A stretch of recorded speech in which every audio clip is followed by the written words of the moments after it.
change of heart and is returning to the Raiders practice facility today. AB tweeted out his excitement yesterday to return to the field. Quote, he's quoting himself here, folks, "While I disagree with the arbitrator's decision, I'm working on getting to full health and looking forward to rejoining my teammates on the field. I'm excited about this season.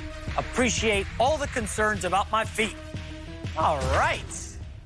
Greg Jennings, you had a rough opening segment there on Dak. Let's do better here. Wow. Greg, how do you feel about how Antonio Brown handled this fiasco? I love how he handled it. I wouldn't call it a fiasco. I would call it an issue that he had with his helmet. Yes. I love how he responded with it, to it. This was what I suspected he would do, take his loss and move on. Period. There's nothing else need to be said. When you look at the situation that he was up against, it was already in writing. Every player had signed off on it, including himself. So it was something that, again, I had experienced. I understand and understood where he was coming from and his rapport that he had built with that helmet and his confidence, and that was a part of who he was for so many years. But now what he said in his release statement, I'm looking forward to rejoining my teammates and playing football. That's what this is all about, and that's what the focus should be. It shouldn't be solely on Antonio Brown and everything that he's doing that is pulling away from what the team is trying to get done. He understands how to work. He's always been a high work ethic guy and always has produced on the football field. Regardless of what he's done off the field, they have been okay with what he's done off the field in years prior. They have suppressed and swept everything under the rug by choice because of the production. And that's what's going to continue to take place. He's going to continue to produce, continue to be a great teammate. You never hear anyone talk about Antonio Brown is a selfish teammate. He's all about himself. You don't hear guys talk about that until you leave the locker room, and then all of a sudden you're no longer in there, and now everybody has something to say. And it's not everyone, mind you. Hold up.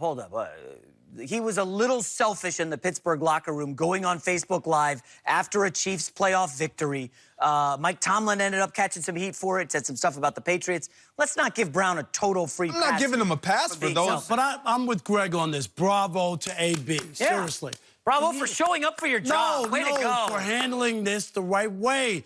This is in the CBA, which allows him to appeal. Yes. It's just like when players get into fights and they get suspended for 3 games and they go to the commissioner for an appeal. It was just a process. And people jumped on him because you want him to part with a helmet he's worn for 10 years in the National Football League, as if it doesn't matter. If it did matter about your helmet, Greg, you would grab any helmet on the sideline and put it on. Exactly. It doesn't work like that. And all he did was he exercised what was in front of him and allowed by the league. And then once he was denied, he did the right thing. Issued a statement, he's not going to quit. There's no name calling, there's no fight. He did what he was supposed to do. He handled it very professionally. So I love what he did. I think people have decided that no matter what he does or what he says, because he wanted out of Pittsburgh and because of everything, that they're always going to jump on him no matter what the situation. There are reasons to jump on him.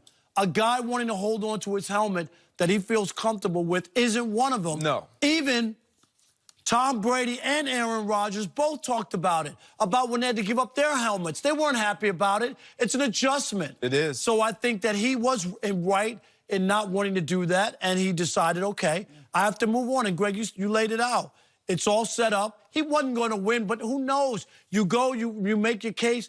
Maybe there's a technicality. Maybe there's something, that goes on, and maybe you're that guy. You're the exception to the rule. That's why sometimes you take on cases even though you know you're not going to win. Yeah, Guys appeal not always to just outright win, but they appeal to reduce whatever discipline action has been presented them. When it comes to fines across the National Football League, guys appeal fines every single week. If you could save a game check, why wouldn't you? If you can save some dollars, you appeal it. And so what Antonio Brown was exercising was his rights to appeal something that he felt, if they give me half a season, if they give me a preseason, just give me more time with my helmet, I will take it.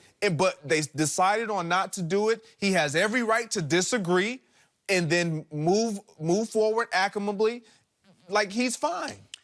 All right, I got to be careful with what I say here. Be careful, I went after the drama king yesterday, Antonio Brown. And I heard from some people on, around the league that I know.